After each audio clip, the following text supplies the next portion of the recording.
नमस्कार दोस्तों, स्वागत है आपका एक बार फिर से अपने यूट्यूब चैनल द स्टेडियम में। आज हम बात करेंगे एलडीसी के रिलेटेड। सबसे पहले मैं बता दूं ये वीडियो किस किस लोगों के लिए खास होने वाला है, तो ध्यान से सुनो एक बार। ये वीडियो विशेषकर वो लोग देखें जिनका अभी 4th ग्रेड में सिलेक्शन हुआ है।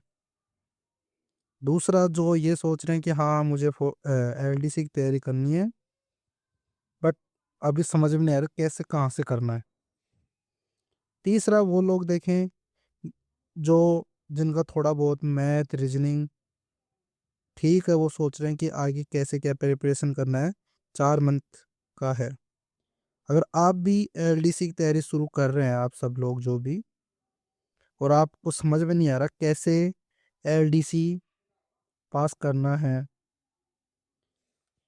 तो 4 महीने की मैं आपको स्टडी प्लान बताऊंगा, स्मार्ट स्टडी प्लान बताऊंगा, तो कैसे क्या करना है। वीडियो को ज़्यादा लंबा नहीं खींचते हुए हम छोटी सी बात कर लेते हैं। सबसे पहले कि मैं आपको बता दूं एक बात, कि सिलेबस सबको पता है। सिलेबस आपने यूट्यूब पे टेलीग्राम पे या खुद सर्च करके हर जगह देख लिया होगा कैसे क्या सिलेबस है, तो हम वीडियो को ज़्यादा लंबा ना करते हुए सिलेबस का डिस्कस नहीं करेंगे। सबको पता है सिलेबस क्या है। फिर भी हम मोटा मोटा एक बार बात कर लेते हैं कि सिलेबस में कैसे क्या पूछेंगे, तो हम उसके रिलेटेड आपको थोड़ा सा बता देते हैं किस चीज़ का कितना परसेंटेज रहने वाला है। तो सबसे पहले बात करते हैं सामान्य जीके। देखो, एलडीसी के लिए सबसे इम्पोर्टेंट बात याद रखना, एलडीसी के लिए ना जीके का इतना कोई महत्व नहीं है। जीके के बिना आप भी एलडीसी कर सकते हो, वो मैं बताऊंगा आपको कैसे। सबसे पहले देखेंगे हिंदी और रीजनिंग। सबसे बड़ा योगदान, सबसे ज़्यादा अगर कुछ है तो वो है हिंदी और इंग्लिश। हिंदी इंग्लिश का टोटल बोल सकते हैं हम 50% है। 50% हिंदी इंग्लिश। आप समझ रहे हो मैं क्या बोल रहा हूँ? जिस बंदे का हिंदी और इंग्लिश अच्छा है, जिस बच्चे का हिंदी और इंग्लिश अच्छा है, 50% मार्क्स उसके आसानी से आ जाएंगे भाई, 50%। और इसके बाद बात करते हैं अगला। सबसे पहले पहली बात याद रखो, देखो सर से फिर से देखो। पहला, आंख बंद करके कैसे भी करके याद रखो कि हमको हिंदी रीजनिंग पूरा क्लियर करना है। हिंदी रीजनिंग में हमको कुछ भी नहीं छोड़ना। फिर भी देखो, 50% सिलेबस इसका है। 50% हो गया। 20% आपका मैथ का सिलेबस है। 20% आपका साइंस का है। 10% ये हो गया जिसके अंदर आपको करंट जीके मिल जाएगी और स्टैटिक जीके मिल जाएगी। जो भी अपने बच्चे रहे वो सब जीके में आ गया। अगर आप 10% छोड़ भी देते हो कि 10% हमने छोड़ दिया, स्मार्ट स्टडी के लिए बता रहा हूँ। स्मार्ट स्टडी के लिए हमको क्या करना है, मोटा मोटा देख लो। स्मार्ट स्टडी के लिए हमको क्या बताना, सिर्फ 4 मंथ, 4 मंथ में आप लोग एलडीसी बन सकते हो। बस मेरे बताए हुए कुछ नियम लास्ट तक वीडियो में देखते रहना। गोल्डन रूल भी आपको मैं बताऊंगा कैसे क्या करना है, लेकिन तब तक वीडियो में बने रहना। अगर आपको वीडियो अच्छा लग रहा है तो लाइक कर दें। और इस और आप चाहते हो कि मैं आपको फ्री स्टडी मटेरियल भी बताऊं, फ्री स्टडी मटेरियल यूट्यूब पे बताऊं कैसे है, तो उसके लिए कमेंट कर देना, तो मैं आपको बता दूंगा। प्ले लिस्ट बता दूंगा आपको, जैसे मैथ की प्ले लिस्ट, रीजनिंग की बता दूंगा। फ्री स्टडी जो बहुत से लोग हैं, भाई अपने भाई बहन हैं जो फीस, ये मोटी मोटी फीस ले रहे हैं टीचर्स, वो नहीं पे कर सकते, तो उनके लिए मैं फ्री प्लान आपको बता दूंगा। मैथ की प्ले लिस्ट बता दूंगा, रीजनिंग की बता दूंगा, हिंदी और इंग्लिश की भी मैं आपको बता दूंगा। उसके लिए आप लोग कमेंट कर देना, उसके लिए मैं एक अच्छा सा वीडियो बना के आपको बता दूंगा कैसे क्या करना है। ठीक है, तो ये तो रहा स्मार्ट स्टडी का। स्मार्ट स्टडी का मतलब ये पूरा क्लियर करना है, ये तीन। बस जिनको ये तीन सब्जेक्ट आते हैं ना अच्छे से, उनका एलडीसी में पास होने मतलब सिलेक्शन के लिए कोई भी नहीं रोक सकता, इतना याद रखो। हम अगली बात करते हैं, अगली बात बताते हैं आपको कि ये तो सिलेबस का आपको पता चल ही गया। अब अगला पॉइंट बात करते हैं स्टडी गोल्डन रूल्स। अब ऐसा तो है नहीं कि पूरा सिलेबस लेके बैठ गए तो 4 महीने में क्या 6 महीने में भी नहीं होगा, बहुत बड़ा सिलेबस है भाई। आप सबने देखा होगा कम से कम 2 से 3 पेज का तो सिर्फ सिलेबस है, उसे पढ़ने में कितना टाइम लगेगा। तो स्मार्ट स्टडी का मैं आपको कुछ बताता हूँ रूल्स। देखो सबसे पहले हमको 6 से 7 घंटे स्टडी करना है, 6 से 7 घंटे। आप सोच रहे हो कि 15 से 16 घंटा पढ़ना पड़ेगा तभी हम एलडी से सिलेक्शन होगे, नहीं भाई, 5 से 6 घंटे पढ़ के भी आप सिलेक्शन ले सकते हो, ओनली फॉर 5 से 6 घंटे। बस मेरे बताए अकॉर्डिंग चलना बस। देखो सबसे पहले हमको कॉन्सेप्ट, जरूरी नहीं सारे कॉन्सेप्ट लाइन से नहीं करना, जो इम्पोर्टेंट कॉन्सेप्ट है वो ही करना है। कॉन्सेप्ट, प्रिपरेशन, रिवीजन, ये 3 गोल्डन रूल होते हैं, इनसे ही आपका सिलेक्शन होगा, इनसे ही सिलेक्शन होता है। हफ्ते में आपको एक टेस्ट देना है, चाहे आपका सिलेबस पूरा हो या न हो, आपको एक टेस्ट वीकली देना है। टेक्स्ट बुक ले लो, टेक्स्ट बुक पे आपको बहुत सारे टेस्ट मिल जाएंगे, बहुत से कोचिंग वाले फ्री में अवेलेबल करा रहे हैं, पुराने टेस्ट ले लो, बस टेस्ट देना है, इतना याद रखना। वीकली एक देना है और उसका एनालिसिस करना है। डेली करंट अफेयर, ये तो 4 महीना का भी मत पढ़ो मेरे अकॉर्डिंग, फिर भी थोड़ा थोड़ा पढ़ते रहो, मंथली पढ़ते रहो, ये मंथली मंथली पढ़ो, लास्ट 6 महीने।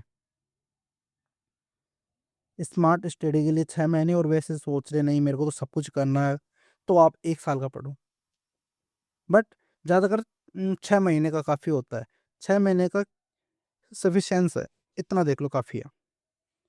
शॉर्ट नोट्स बनाओ, ये सबसे खास बात, शॉर्ट नोट्स के बिना कुछ भी नहीं हो सकता। शॉर्ट नोट्स बनाना है ताकि लास्ट के 10 से 15 दिन में हम रिवाइज कर सकें, पूरे सिलेबस को 10 से 15 दिन में रिवाइज कर सके, उसके लिए हमको शॉर्ट नोट्स बनाने ही होंगे।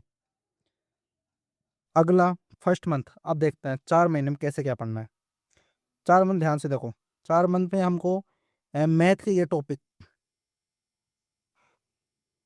ये अंकगणित के होते हैं, सबसे इम्पोर्टेंट टॉपिक है, मतलब इनसे बहुत क्वेश्चन आते हैं, और ये एक बेसिक, इससे आपका बेसिक क्लियर होगा। व्याकरण शुरू करनी है आपको, इंग्लिश ग्रामर भी शुरू करनी है, और जीके थोड़ा बहुत शुरू कर लेना, बाकी जीके नहीं भी पढ़ोगे तो भी आपका 90% स्कोर हो जाएगा, 90%। और अगर 90 में आपका 70% पे आ रहा है ना भाई, कोई भी नहीं रोकेगा आपको सिलेक्शन लेने से, तो ये बात भी ध्यान रखना। यह फर्स्ट महीने की मैंने आपको बता दी है। सेकंड मंथ की बात करते हैं।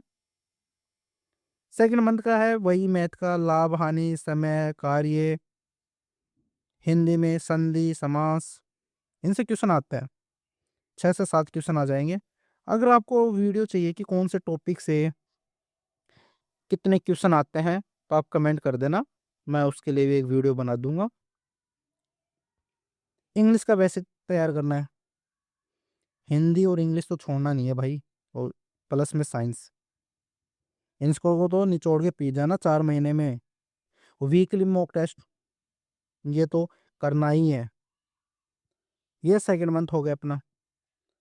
थर्ड मंथ की बात करते हैं, जैसे 2 महीने कंप्लीट हो जाए ना, उसके बाद पीवाईक्यू, पीवाईक्यू पे फोकस कर दो, क्योंकि लास्ट के 2 महीने रहेंगे, 2 महीने में अगर पीवाईक्यू आप देखोगे ना तो वो दिमाग में बैठे रहेंगे आपके, और दिमाग में कोई चीज़ बैठा रहेगा तो वो 2 महीने में रिकॉल हो जाएगा, रिकॉल होएगा तो एग्जाम में पढ़ते हैं। अगर आप अभी से ही पीवाईक्यू निकालोगे तो एग्जाम तक ये साफ हो जाएंगे सारे, कुछ नहीं बचेगा। तो एग्जाम के जब 2 एक महीने बच रहे हो तब पीवाईक्यू निकालो। फुल प्रैक्टिस सेट लगाना शुरू कर दो, स्पीड इम्प्रूव करो, ये नहीं कि लेके बैठ गए, टाइम फिर भी खूब रहेगा, फिर भी आपको ना थोड़ा स्पीड से करना ताकि एग्जाम में टाइम कम ना पड़े। यह टेस्ट आपको पता है वीकली करना है। ये डेली मॉक कौन से होते हैं? डेली मॉक आपको देना है, जैसे मैथ का शुरू कर दिया आपने कि आज मेरे को रीजनिंग, मैथ में जैसे कुछ भी ले लिया आपने, जैसे क्या बताऊँ, अरे हाँ एक बात, आपकी रीजनिंग तो आता ही नहीं है ना? सॉरी, उससे पहले जो मैं रीजनिंग बताया था ना, रीजनिंग नहीं है, मैथ ही है वो। मैथ से में एक दो क्वेश्चन आपको मिल जाएंगे रीजनिंग टाइप के, बाकी रीजनिंग आपके है ही नहीं, मैथ ही है। ये तीसरा महीना हो गया। अब चौथे महीने की बात करते हैं हम।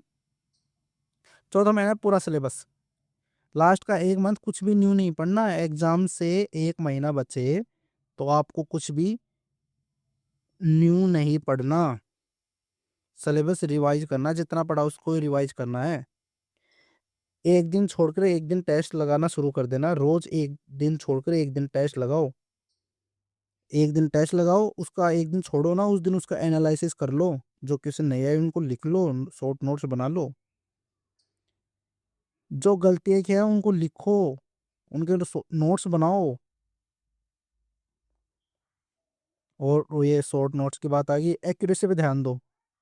ये नहीं कि जैसे 150% है, 150 में आपके 100 सही हो रहे हैं, सॉरी, और 50 गलत हो रहे हैं, ऐसे मत करो।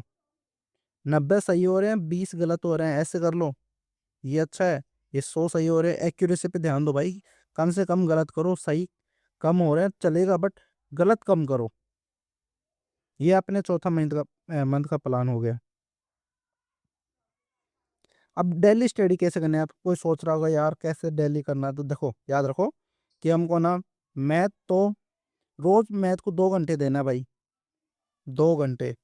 आर्ट्स का है वो भी, साइंस मैथ वाले तो वैसे भी कर लेंगे, लेकिन एक बात बोलूं, हार्ड नहीं है भाई। आज शुरू करोगे तब होगा ना कुछ, जब तुम शुरू ही नहीं करोगे यही सोच के बैठे रहोगे हार्ड है हार्ड है हार्ड है, तो कुछ नहीं होगा भाई। कोशिश करो, होगा।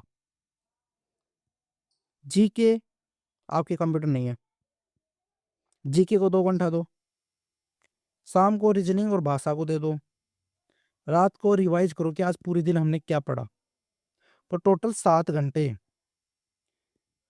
आप अपने फ्यूचर के लिए 7 घंटे नहीं दे सकते हो?